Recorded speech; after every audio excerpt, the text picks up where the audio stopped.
অসম্ভব গরম। এই গরম পড়ার কারণটা কি আসলে? আসলে গরমটা পড়ার কারণ মেঘ বৃষ্টি হয় না, কোনো নাই। আসসালামু আলাইকুম দর্শক, তাপদ হয়ে পড়ছে মাদারীপুর কালকিনির জনগণ।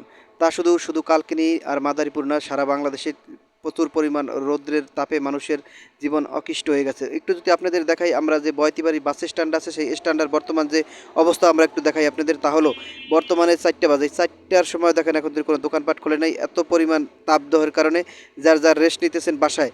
আমরা যদি একটু সামনে আপনাদের দেখাই, প্রত্যেকটা দোকানের দেখেন যে দাব আটকানো, কারণ একটাই কারণ হচ্ছে তারা প্রত্যেকটা লোকেই হয়তো রেস্ট নিতেছেন বাসায়, কারণ প্রচুর পরিমাণ যেরকম আছে গরম, সেরকম আছে লোডশেডিং। মানে লোডশেডিং গরম দোনোটা মিলিয়ে মানুষের জীবনটার এখন একমাত্র তেজপাত্রা বানিয়ে ফেলেছেন। আমরা যদি একটু আপনাদের দেখানোর চিন্তা করি যে রাস্তার দুই সাইডের যে গাছপালা আছে সেখানেও কোনো বাতাসের কোনো চিহ্ন আমরা দেখতে পারতাছি না, এবং চারিদিকে যে সবুজের ছায়া হয়তো দেখতে পাচ্ছি, কোনো বাতাস নাই এখানে। এবং রাস্তাও আমরা দেখতেছি প্রচুর ফাঁকা, রাস্তায় কোনো লোকজন এখন বর্তমানে চলাচল করতেছে না। আমরা ফসলি জমি দেখতেছি, যে ফসলি জমি হয়তো কিছুদিনের মধ্যে কেটে যার যার বাসায় তুলবে।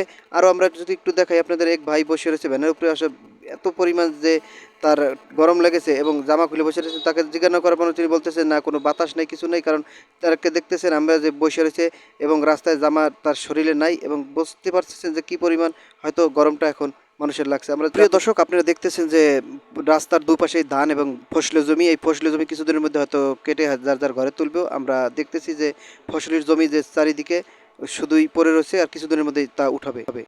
অসম্ভব গরম। এই গরম পড়ার কারণটা কি আসলে? আসলে গরমটা পড়ার কারণ মেঘ বৃষ্টি হয় না, কোনো নাই। দেখতেছি আবহাওয়া পরিবর্তন হয়ে গেছে। দেখতেছি যে আমের পুরা গাম, শরীরে ফুল গাম। এই জায়গায় কি এর কি একটু বাতাস আছে নাকি? সামান্য কিছু আছে। মানে তাতে কাম হয় না? না, যে বাতাস আছে হয়তো তাতে কাজ হয় না। কাজ হয় না, শরীরের মধ্যে পুরায় মরিচের মতন জ্বলে।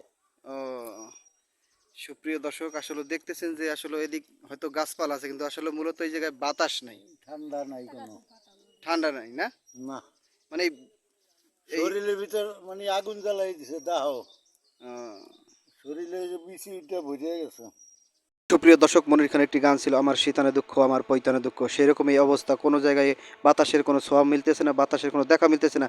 এরকম আর কয়েকদিন থাকবো, আর কীরকম এই তাপদহে মানুষ পূর্ব সেটাও আমাদের জানা নাই।